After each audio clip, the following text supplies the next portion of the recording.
La forme, pour moi, n'a aucune importance. C'est un système de travail. C'est une forme pour toutes les formes, pour n'importe quelle autre.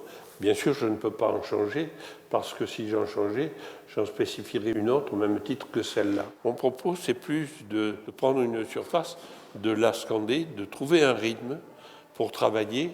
Et quand j'ai une très grande toile, je me rends compte que c'est plus une question de rythme qui va faire l'unité de la grande toile plutôt que le procédé quel qu'il soit. Moi, je mets des couleurs que le tissu va modifier.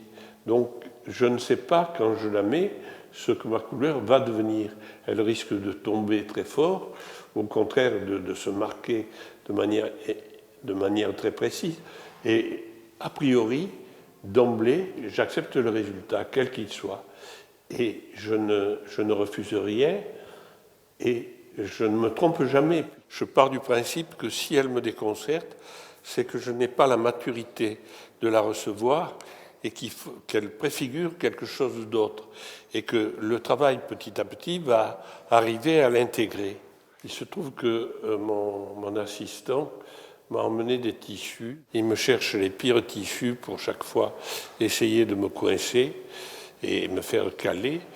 Et je prends ces tissus avec beaucoup de plaisir et de volupté, et j'essaie chaque fois de les retourner complètement.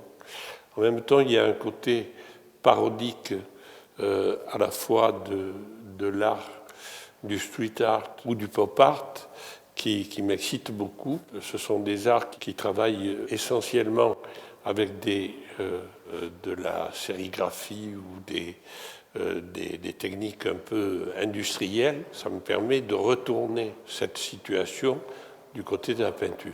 Il m'apportait aussi toute une suite des tissus avec des sortes de lamés, peau de serpent ou lamés or. Et quelquefois, comme je travaille sur un plastique qui est chargé de couleurs, la couleur que je passe sur le dessus du tissu récupère toute la partie de couleur qui est sur le fond. Étant donné que le tissu est extrêmement souple, il fallait que j'arrive à trouver une présentation de manière à ce qu'elle puisse jouer un rôle tout en légèreté, en pivotant autour d'un axe comme ça et en prenant les courants d'air éventuellement.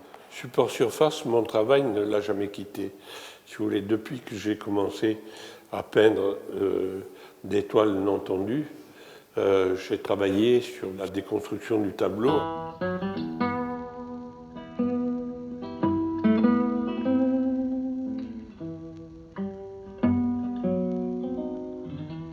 Les artistes dont je suis le plus proche, c'est Patrick Setour et Daniel Dezeuze. On a commencé pratiquement ensemble et pour moi, on se retrouve toujours aujourd'hui sur la même ligne. Nous avons été formés tous les trois de manière très classique.